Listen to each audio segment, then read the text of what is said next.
Bueno, buenas tardes, son las 16:30. Espero que estén todos bien. No sé si me escuchan bien. ¿Se escucha?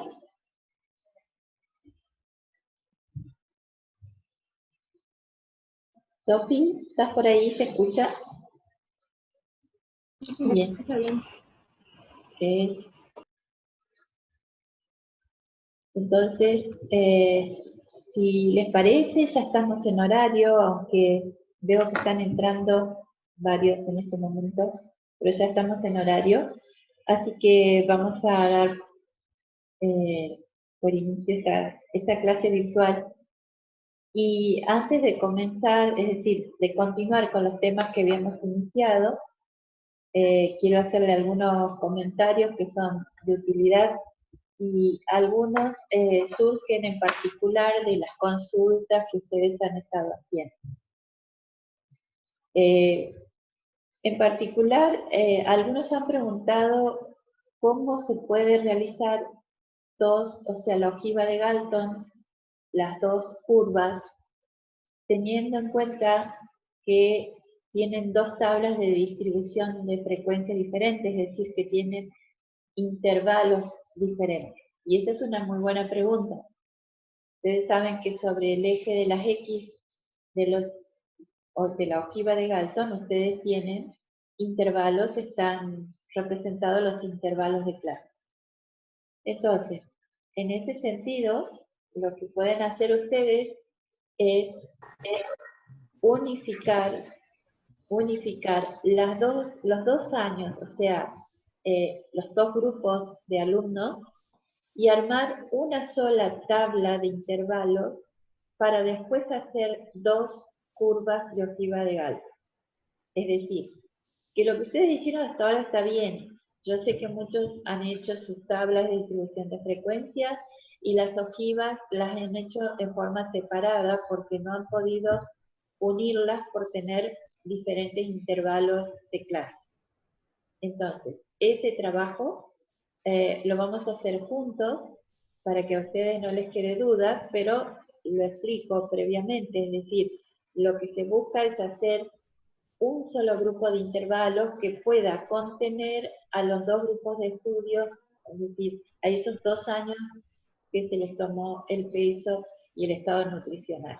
Lo que hicieron hasta ahora está muy bien, si lo hicieron por separado no se preocupen, lo vamos a hacer, digamos, en forma conjunta para que ustedes vean cómo hacer varias ojivas de Galton con un solo es decir, con un solo grupo de intervalos de clase sobre el eje de las X. Eso en cuanto a una de las consultas que se han hecho y, digamos, varios han tenido esas dudas, así que lo vamos a hacer, lo vamos a compartir en una clase virtual. Lo otro que quería comentarles es con respecto a la creación de una clase adicional tutorial para todos ustedes. Hemos tenido una reunión de cátedra y lo que buscamos es poder conocerlos un poco más, es estar un poco más cerca de ustedes, a pesar de esta distancia que tenemos impuesta en estos tiempos. Entonces, al grupo total lo hemos dividido en subgrupos de 15 alumnos cada uno. Es decir, que cada uno de los profes, Sergio, Carolina, Sofía y yo, tenemos un grupo que les daremos una clase tutorial aparte de las clases convencionales los lunes y martes. En el caso particular, o sea, yo ya puse un horario, el resto de los profes después les va a avisar. Yo puse el jueves a las 10 de la mañana, lo van a ver en el aula virtual que ya está puesta. No son clases obligatorias, son clases de consulta, es decir, para que ustedes consulten todas las dudas que tienen cuando están desarrollando los trabajos prácticos. Consideramos desde la cátedra que si lo trabajábamos con grupos más pequeños, ustedes podían también interaccionar un poco más con nosotros. Hemos dividido entonces en grupos de 15 personas aproximadamente. Esos grupos están ya en el campus, esa división la van a encontrar en un documento PDF y ahí se van a ubicar en qué grupo están y con qué profesor les toca, ¿sí?, para las clases tutoriales. Vuelvo a repetirles, es una clase adicional, no es, digamos, las clases convencionales que tenemos los lunes y martes. ¿Es que algo me está poniendo? En la lista que subieron al campus están 3 o 4 profesores. ¿Es cada profesor con usted también? No entiendo la pregunta. ¿Están todos los profesores en la lista? A ver si alguien me puede aclarar esa pregunta que están haciendo. Cecilia Azalo. Pueden abrir el micrófono, ¿eh?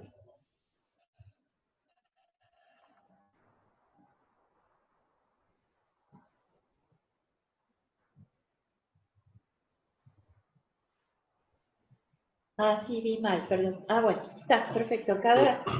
Cada grupo tiene un profesor a cargo, ¿sí? Y cada profesor les va a ir diciendo en qué momento se van a, nos vamos a reunir.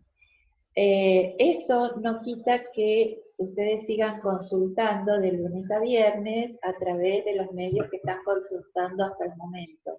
Lo pueden seguir haciendo. Solamente que creemos que con grupos más pequeños vamos a poder acercarnos un poquito más a ustedes.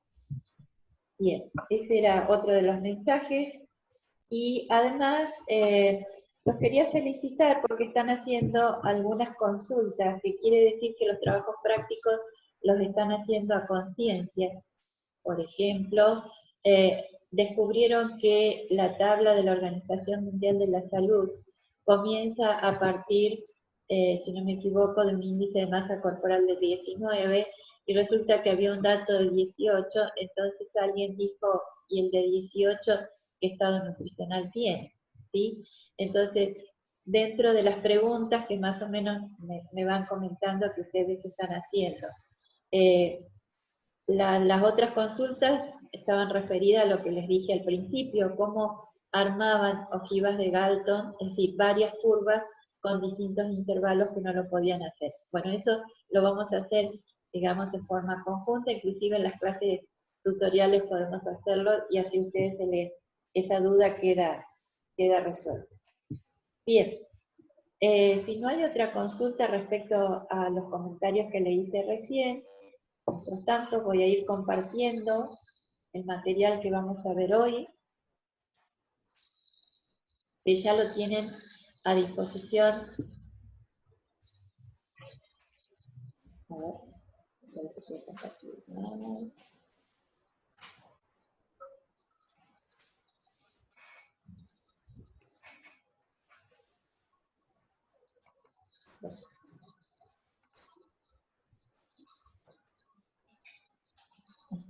Ahí se ve, Silvia. Sí, gracias.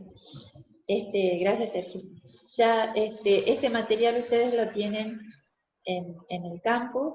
Lo que todavía no tienen, que lo van a tener a partir de mañana, y esto es el trabajo práctico que continúa. Es un trabajo práctico, es un poquito más extenso, necesitan de algunas clases previas, así que van a tener unos días más para presentarlos, porque van a necesitar al menos 3 o 4 clases virtuales como para poder desarrollarlo en forma completa. Así que todavía no lo tienen en el campo. Muy bien. Vamos a continuar con las variables cuantitativas. Habíamos dicho que los datos que se caracterizaban como variables cuantitativas los podíamos a través de tablas, de gráficos y de medidas de resumen. Medida de resumen significa que si yo tengo 5.000 datos, 5.000 pesos de 5.000 personas, ¿cómo los puedo llevar a un dato, 2 o 3 que me dé una información precisa acerca de ese grupo y que me cuente acerca de ese grupo independientemente de las tablas y los gráficos? ¿Sí? Entonces, es otra forma de organizar la información para poder hacer interpretaciones de un conjunto de datos. En el caso de las medidas de resumen, ya en los encuentros anteriores yo más o menos se las había mencionado, pero las vamos a ir desarrollando. Hoy vamos a ver todas las medidas de tendencia central, ¿sí? Estas son medidas de resumen que siempre hay que considerarlas cuando las vamos a calcular, si tenemos los datos agrupados o no los tenemos agrupados. Es decir, que no se trabaja de la misma manera. La interpretación y el fundamento es el mismo, pero la forma, las técnicas, la aplicación de la técnica estadística es diferente. Entonces vamos a empezar con las medidas de tendencia central. Para atrás, es decir, que hoy vamos a ver la media, la mediana y el modo, pero particularmente en datos sin agrupar. Es decir, que no vamos a ver en los datos que tenemos ahora a continuación, no vamos a ver los intervalos de clase que habíamos aprendido hasta ahora a agrupar. Muy bien. Entonces, la medida de tendencia central, dijimos para datos no agrupados, vamos a ver la media aritmética, la primera, ¿sí? Y acá tenemos que empezar a familiarizarnos con una serie de símbolos, ¿sí? Que los vamos a usar durante todo el año. Entonces, cada vez que les presentemos un tema nuevo, les vamos a presentar también la simbología, que es muy importante en estadística, para poder empezar a comprender y a interpretar las distintas fórmulas que vamos a ir aplicando. En el caso de la media aritmética, los símbolos que se utilizan difieren si estoy trabajando con una población, es decir, la totalidad de las unidades de análisis con una determinada característica, o si estoy trabajando con una muestra que sería un subconjunto de la población.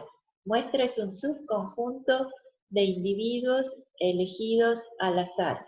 Esto igual lo vamos a volver a ver, estoy dando definiciones que las vamos a encontrar un poquito más adelante. Pero la idea es que la muestra es una parte de la población, una parte de los individuos elegidos al azar, y que son individuos que representan a esa población. La población siempre se simboliza con una N mayúscula, como lo pueden ver acá, y la muestra se simboliza con una N minúscula. Esto va a ser siempre así, lo vamos a ver durante todo el año de esta misma manera. Ahora, cuando se trata de la media aritmética, ¿sí?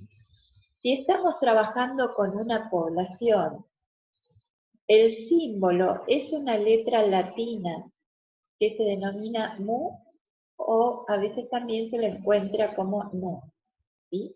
Parece una U, nada más que es un poquito más larga, con una patita más larga, acá, les estoy marcando, y es una letra latina, no es una U, ¿sí? Esto es media aritmética para la población. Cuando estamos trabajando con una muestra, la media aritmética se simboliza con una X con una barra horizontal en la parte superior. Entonces, estos símbolos ténganlos bien presentes porque los vamos a manejar de acá en adelante en prácticamente todas las formas. Muy bien. ¿Qué significa la media aritmética? La media aritmética en estadística, porque si ustedes acuden a algún libro de estadística o algún apunte en particular, van a ver que hay distintos tipos de medias. La media geométrica y otro tipo de medias que nosotros no vamos a ver en este momento, sino que simplemente vamos a ver la media aritmética. Y significa que es el valor representativo de un conjunto de datos. Ahora cuando hagamos el ejercicio vamos a hacer la interpretación, lo cual es muy importante, es una de las cosas más importantes cuando estamos desarrollando alguna técnica estadística, ¿sí? Entonces, la media aritmética es el valor representativo de un conjunto de datos. Fíjense que está subrayado y resaltado valor representativo. Esa es la expresión que ustedes van a usar a la hora de realizar una interpretación. Vamos a avanzar con un ejemplo de datos sin agrupar y queremos sacarle la media aritmética. Vuelvo a repetirles, solamente trabajaremos con la media aritmética, no con media geométrica o armónica, por si ustedes acuden a alguna bibliografía. El ejemplo dice así, en un estudio, se obtuvo información sobre el peso en kilogramos, que solamente va una CAI, de un grupo de 15 individuos que se expresan a continuación. Acá están los pesos de estos 15 individuos. Cada uno de estos es un individuo, uno pesó 64 kilos, el otro 54, el otro 82, y así sucesivamente. Entonces, si a mí me preguntan, bueno, ¿cuál es el valor que representa a ese grupo de individuos en cuanto al peso? Bueno, en ese caso, deberíamos calcular la media aritmética. Y acá empezamos a, digamos, a tomar un contacto estrecho con las fórmulas. Entonces vamos a ver qué elementos vamos a encontrar en la fórmula. Son elementos que en casi todas las fórmulas que vamos a ver de acá en adelante, ustedes los van a ver, así que vamos a ir desmembrando un poquito la fórmula. Este símbolo es el símbolo de la media aritmética para la muestra, media aritmética para la muestra, como dije recién. Este símbolo lo conocen, lo vieron muchas veces en la escuela, es el símbolo de sumatoria, ¿sí? Que dice que se sumaría desde el primer dato hasta el último. Fíjense que acá arriba, en la parte superior, aparece la N minúscula, que es la totalidad de la muestra, en este caso, ¿sí? X sub I es cada uno de los individuos. Es el peso, en este caso, en este ejemplo, el peso de cada uno de los individuos. Es decir, que yo debería sumar el peso de cada uno de los individuos, dividido el total del grupo, de la muestra en este caso porque es una n minúscula, ¿sí? Si yo tendría acá una n mayúscula, este símbolo de la media no sería correcto. Recuerden que cuando estamos trabajando con población, el símbolo de la media es la letra latina mu, ¿sí?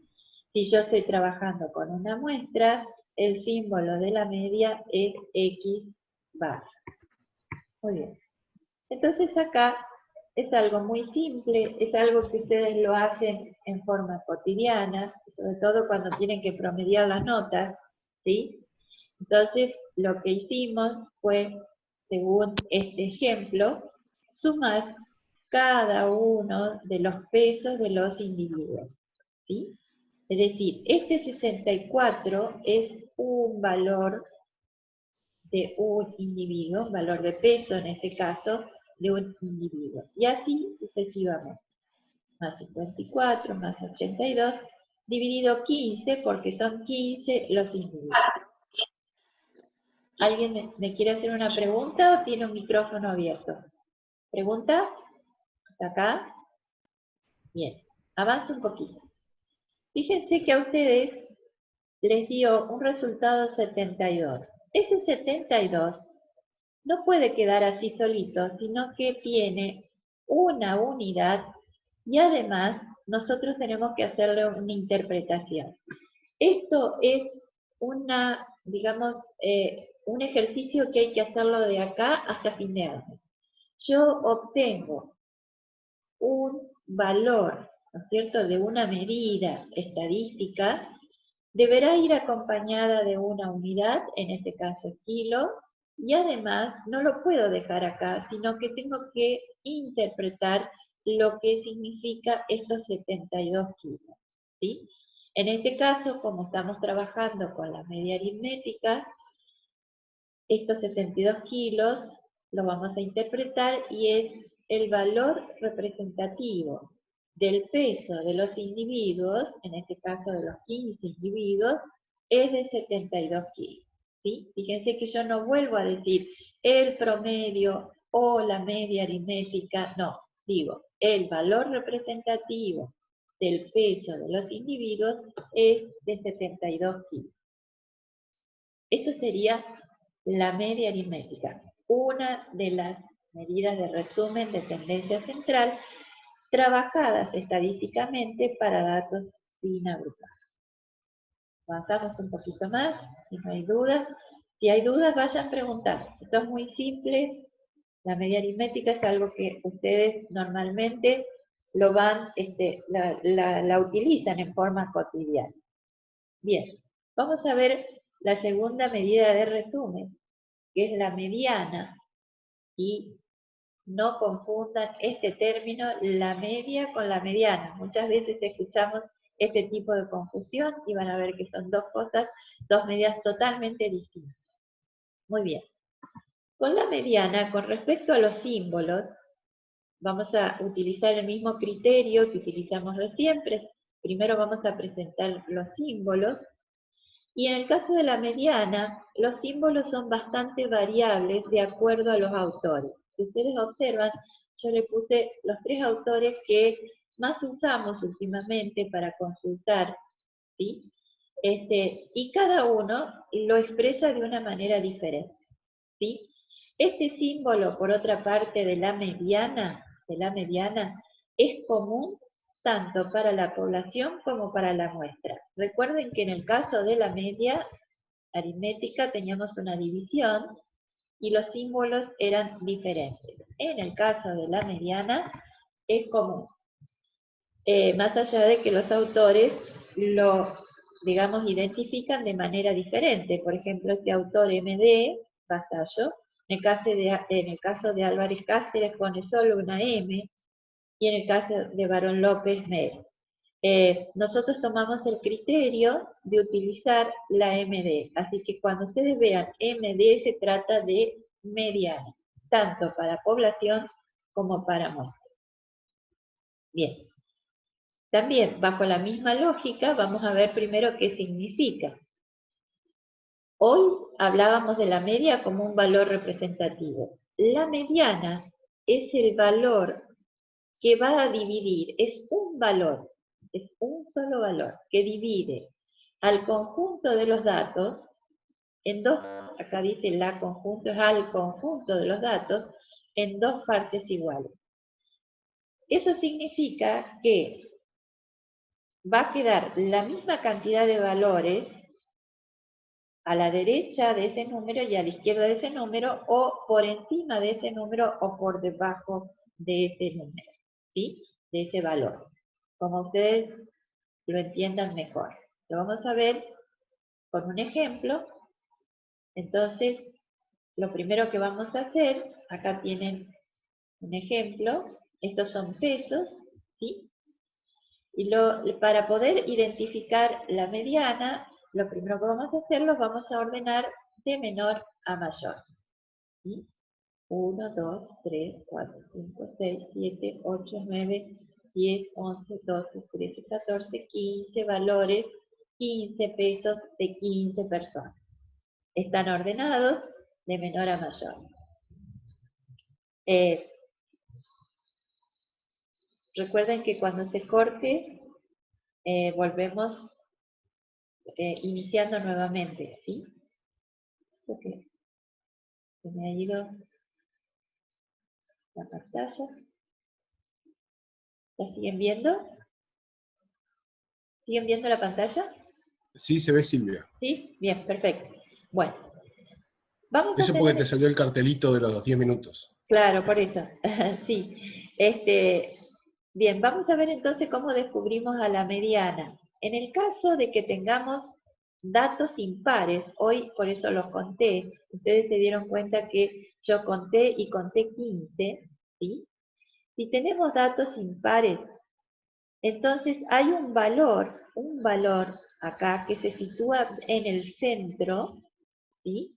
Y me va a dejar valores, la misma cantidad de valores, hacia la derecha y hacia la izquierda, ¿sí? Entonces acá vamos a prestar atención en lo siguiente. Una cosa es hablar de valores y otra cosa es hablar de posiciones, ¿sí? Este es un concepto muy importante cuando estamos hablando de la mediana y sobre todo cuando avancemos para hacer algunos gráficos y para hablar de medidas de posición. Entonces, yo tengo 15 posiciones que me la da cada uno de estos valores. Si tengo datos impares, yo digo, bueno, a ver, si hago n más 1 dividido 2, 16 dividido 2 me da 8. Ese 8 es el lugar, la posición donde va a estar el valor que a mí me interesa, que va a ser el valor de la mediana. Es decir, este 8 no son 8 kilos, es una posición, ¿sí? Entonces, ¿quién está en el octavo lugar? El 74. Fíjense, si cuentan desde acá, van a ver que en el octavo lugar está el 74. Por lo tanto, el 74, que es el valor de la mediana, ¿sí? 74 kilos, me dice que el 50, hay dos formas de interpretarlo. El 50% de los valores, de los pesos de los individuos, están por debajo de los 74 kilos. O puedo decir que el 50% de los valores, de los pesos de los individuos, son mayores al 74. Yo tengo el 50% para la derecha y el 50% para la izquierda. O 50% de datos más bajos y 50% de datos más altos. Por eso, por definición, la mediana es el valor que divide al conjunto de los datos en dos partes iguales, ¿sí? Esto en el caso que tengamos datos impares. Creo que hay consultas, vi el chat. ¿Alguna consulta? Yo los voy contando, si es necesario te aviso. Ok, gracias. Entonces, hasta acá estuvimos viendo cuando tenemos datos no agrupados, pares, ¿sí? Ahora, ¿qué pasa cómo hago para encontrar cuando tengo una distribución de datos con un número de datos, digamos, pares, ¿sí? Si se considera un conjunto de 16 observaciones, acá agregamos un individuo más, el final, 93 kilos, ¿sí? Acá tengo todas las posiciones, otra vez quiero destacar esto y acá están los datos. No es lo mismo la posición que los datos. El primer dato es de 54 kilos, el segundo de 55 y así sucesivamente. Bueno, ¿a dónde está la mediana ahora? ¿Sí? Porque resulta que ahora yo tengo datos pares. En ese caso, ¿verdad?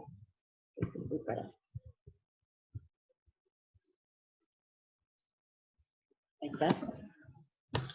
En ese caso, el valor de la mediana, ¿sí? Cuando nosotros querramos calcularlo, vamos a aplicar la fórmula de la mediana, que es la misma que vimos hace un ratito, es decir, el valor total, que en este caso tengo 16 individuos más 1, dividido 2, ¿sí? Me va a dar 8,5.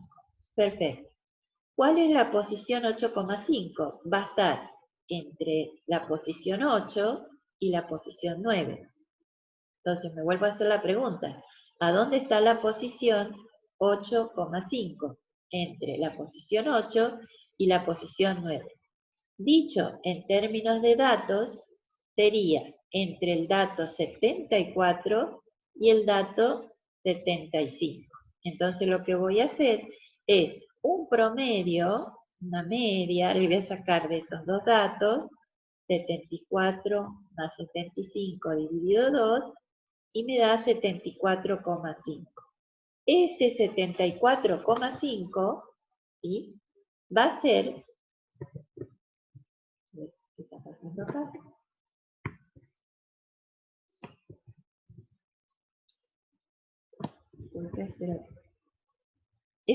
Lo voy a hacer, la interpretación la voy a hacer desde acá. El 74,5 va a ser el valor de la mediana. Esto es kilos, ¿sí? Entonces, el valor que divide este conjunto de datos, que es un conjunto de datos pares, es 74,5 kilos. Lo interpreto, el 50% de los datos, ¿sí?, están por debajo de los 74,5 kilos, o de la otra manera, el 50% de los datos está por encima de 74,5 kilos, ¿sí? Entonces lo que hicimos fue ver qué pasa cuando tengo una situación de un conjunto de datos impares, ¿sí?, aplicando la fórmula de la mediana, y qué pasa cuando tengo un conjunto de datos pares, ¿sí? Que en ese caso vamos a tener que hacer un pequeño promedio entre estos dos valores donde caen los valores centrales.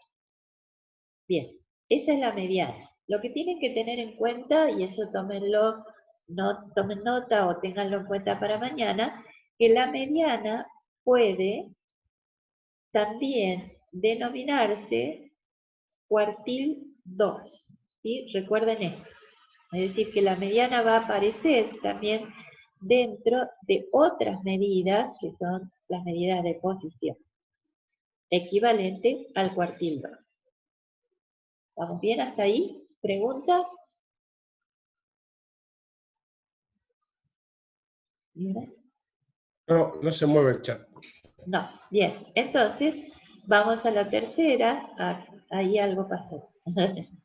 Yo no escuché cómo puede denominarse. Cuartil 2. Cuartil 2. Ya después van a entender qué son los cuartiles. Mañana Sergio se los va a explicar, ¿sí? Que pertenecen a otro grupo de medidas, que son las medidas de posición. Bien. Modo o moda para algunos autores, ¿sí? ¿Qué significa? Bien, primero vamos a presentar el símbolo. El símbolo, tomamos también un poco el criterio de este autor, de Vasallo. De paso les comento, es un librito muy chiquito, pero muy práctico, ¿sí? Que se denomina Estadística aplicada a Ciencias de la Salud, de Joaquín Vasallos, es del 2015, es un libro muy económico, si alguien quiere tener algún librito como para guía de lo que es las técnicas estadísticas. Bien, en este caso al modo lo vamos a llamar, lo vamos a simbolizar con una M y con una O. Recién les dije que modo o moda significa, la moda ustedes saben lo que es lo que más se usa, ¿sí? Entonces, es el valor que se presenta con mayor frecuencia. Ese es el modo, es el valor más frecuente. Ahora, ¿qué puede ocurrir? Que tengamos distribuciones o conjuntos de datos donde no tengamos modo, es decir, donde no tengamos valores que se repitan, ¿sí? Por ejemplo, si nosotros hacemos mediciones de colesterol, de glucemia, difícilmente va a haber dos datos exactamente iguales.